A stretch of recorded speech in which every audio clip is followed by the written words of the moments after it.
Elijah's exit stunned all. Unlike most, his end was legendary.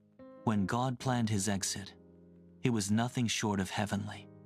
Literally, this is the story of Elijah's chariot, the moment when God showed that his plans, even for leaving this earth, are beyond imagination. The day began quietly. Elijah, the mighty prophet of Israel, knew something special was about to happen. God had told him his time on earth was almost over, but this was no ordinary farewell. God had a different plan, one that no one had ever seen before. Elijah wasn't traveling alone. Walking beside him was Elisha, his faithful student and companion. For years, Elisha had followed Elijah, watching, learning, and serving as God's power flowed through the prophet. But now, something in the air felt different. It was as if heaven itself was holding its breath. As they walked from Gilgal, Elijah turned to Elisha and said, "Stay here. The Lord has sent me to Bethel." But Elisha shook his head and said, "As surely as the Lord lives and as you live, I will not leave you." So they went together. At Bethel, some prophets came out and whispered to Elisha, "Do you know that the Lord is going to take your master from you today?" Elisha nodded. "Yes, I know. Be quiet."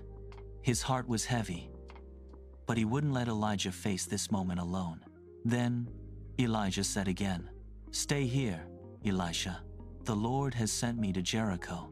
But again, Elisha refused to stay behind. Step by step, he walked with Elijah, knowing every step could be their last together.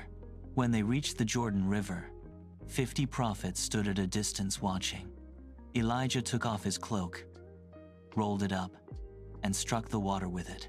Instantly, the river parted, just like it had for Moses long ago. The two men walked across on dry ground, side by side. Once they were across, Elijah turned to Elisha and said gently, "Tell me, what can I do for you before I am taken from you?" Elisha didn't ask for fame or wealth. He looked at his teacher and said, "Let me inherit a double portion of your spirit." Elijah smiled. "You have asked a difficult thing," he said, "but if you see me when I am taken from you, it will be yours. Otherwise, it will not." And then, it happened. As they walked and talked, suddenly the air cracked with fire. A chariot of fire and horses of fire appeared, separating the two men. Elijah was lifted up into heaven by a whirlwind. No sickness, no grave, just a divine departure straight into God's presence. Elisha stood there, eyes wide, crying out, "My father! My father! The chariots and horsemen of Israel!" Then Elijah was gone. Elisha tore his clothes in grief, but something caught his eye. Elijah's cloak had fallen to the ground. The same cloak that had parted the Jordan. Elisha picked it up, holding it tightly. He walked back to the river, just as his master had done. Standing before the rushing water, he cried out, "Where now is the Lord, the God of Elijah?" Then he struck the water with the cloak, and the river parted again. The prophets who had been watching from a distance saw it and said, "The spirit of Elijah is resting on Elisha." God's power had passed to a new servant. They searched for Elijah's body, sending 50 men to look for 3 days. But of course, they found nothing. Elijah hadn't fallen. He hadn't disappeared in mystery. He had been taken. A man who walked so closely with God that heaven itself came to fetch him. Elijah's story reminds us that when we walk faithfully with God, our lives and even our endings are in His hands. God knows how to bring His people home, in His way, in His time. It also shows us that no one serves God forever alone. Elijah's mantle had to pass to Elisha because God's work keeps moving forward. One servant may be taken up, but his spirit continues through the next. And perhaps the most beautiful lesson of all God's promises never die.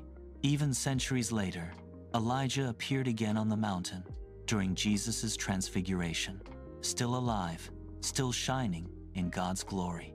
Elijah's chariot wasn't just about his exit. It was a glimpse into the power and faithfulness of a God who writes stories that never truly end. So, the next time life feels uncertain, remember this.